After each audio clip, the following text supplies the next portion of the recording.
Rule number 4 in Sabrok's list of laws for honorable gamers: accommodate misunderstandings. I really wish I could find a better title for this, because that's not very pithy, you know? But, I mean, that's basically what it comes down to. Accommodate misunderstandings. And the principle behind it is, and by the way, this is the law that I started with, I think, first. Started, like, consciously doing when I play games. Whereas law number 1, value what the game values, was starting to formulate a little bit more recently, because it's something I did naturally. I didn't have to think about it. It was not conscious that I was following it.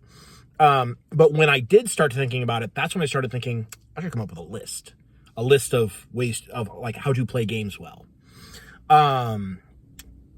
This one I've been doing since I've been very young.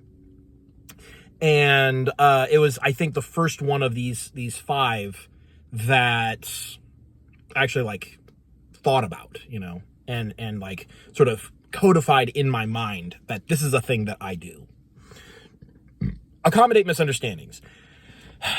So a lot of times in board games, tabletop games, you're going to have misunderstandings. Someone doesn't know a rule, misunderstands a rule, mishears what someone says, glances at the board state, doesn't see it the way that it is, whatever it may be, forgets what's in their hand, you know. Mental lapses like this happen all the time to everyone, myself included.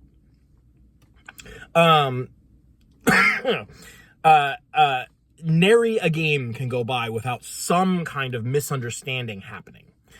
And it is honorable for gamers to forgive these things and accommodate them. And this usually manifests in allowing takebacks. Like, oh, I didn't realize I can't do this. That's why, like, I was doing these other actions in the game in order to do this other thing. Now I realize I can't do that. Sure, take it back. Start your turnover.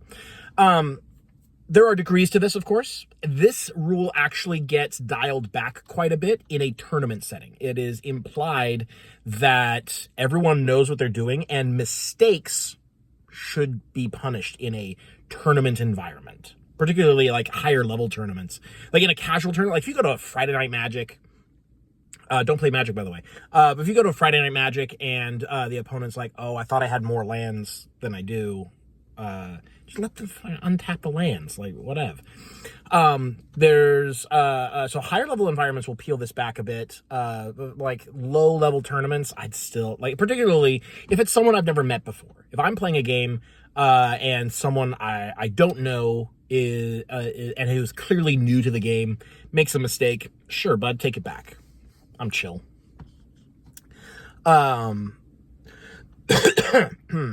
Or if they need to, if they need, like, me to explain what just happened again, I'll do that for sure.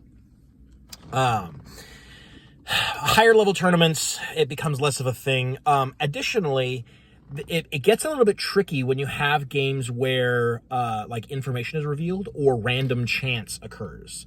Those are usually like gates that lock people into the game state as it happens. You know, if I'm playing a game and I miss some aspect of the game state, and I as part of an action, I get to look at the top card of my deck, or I get to draw a card or whatever.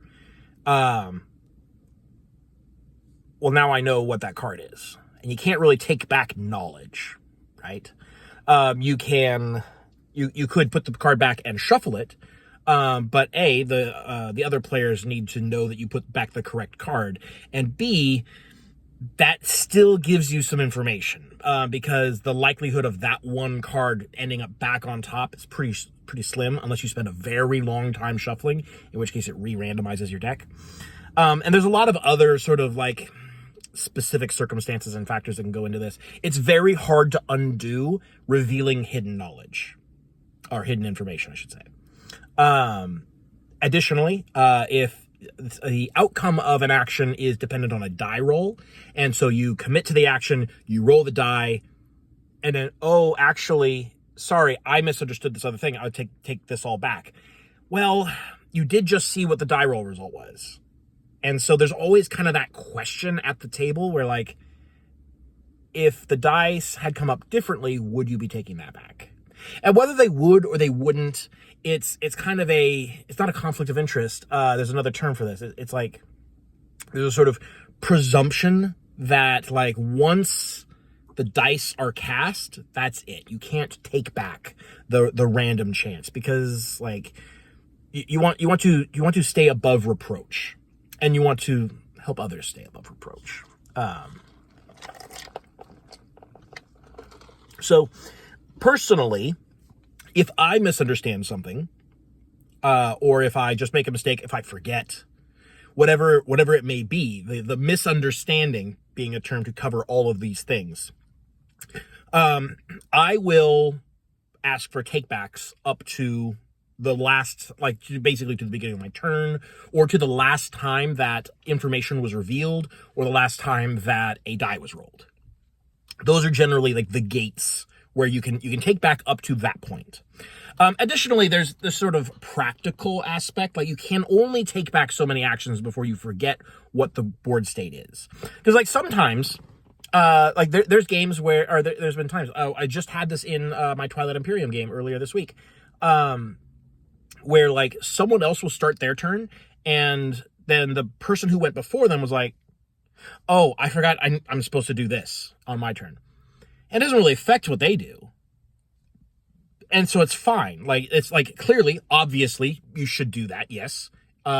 We all forgot or didn't notice or whatever. So go ahead and do that. If you do that, just be aware that anything that happened after that point in the game, you don't have to, like, back up to that point. You just do it, right? If possible, you just do it.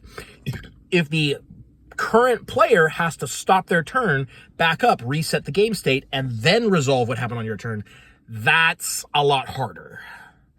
Like, maybe don't do that. Particularly if it's like an optional trigger and you just missed it, it's tough. Someone else has already started their turn, already in the middle of it.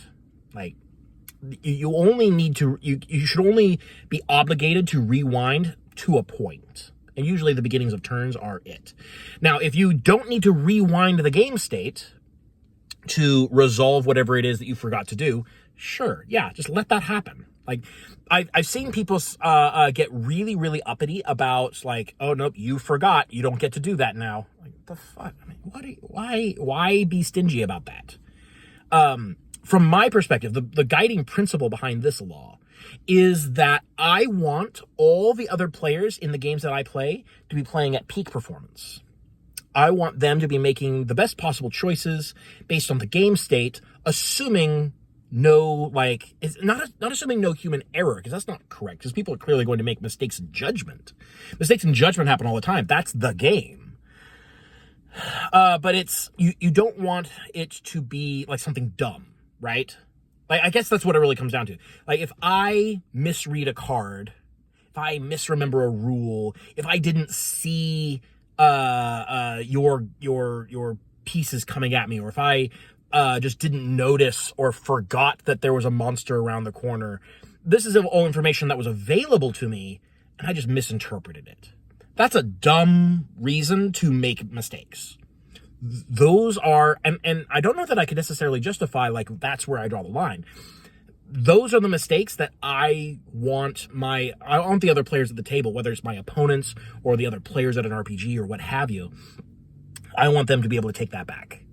That should not be I don't want that to be part of the game experience.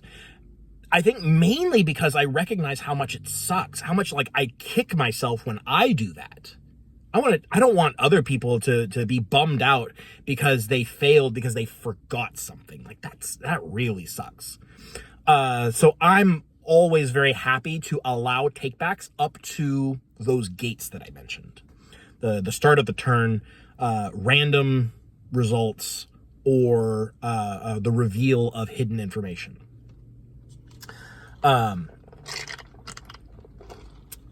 In the cases where, like, oh, something dumb happened and, like, you got hidden information, and that could potentially, conceivably, change the decisions that you would have made, And these are not decisions that are, because like certainly you draw a card and they're like, oh, I forgot to untap my thing at the start of the game or whatever.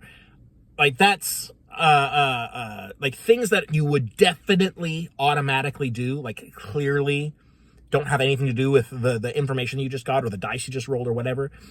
That kind of stuff, yeah, sure, whatever. But anything that would potentially be contingent on the information you just got, like, nah, you got, like, it's unfortunate that it has to be that way, but in the interest of staying honorable and staying, like, absolutely above reproach with regards to your what's the word? Oh, man, I'm blanking on it. On your, like, conduct. In the interest of that, like you don't take those things back, or you don't retroactively do those things. And so you fix as much as you can, and sometimes, sure, yeah, sometimes you can't fix it. And that's unfortunate, but that is kind of the way that the game goes. That's the way that games go, I should say. You know, it's not a perfect world, but we try to accommodate what we can, because I find that a game is far more fulfilling if I accommodate my opponents and they accommodate me, and we're all able to make better decisions as a result, despite having these flawed human brains that can't, like, hold all the information at once perfectly accurately. You know, you want to accommodate for that, I think, and I think it is honorable to do so.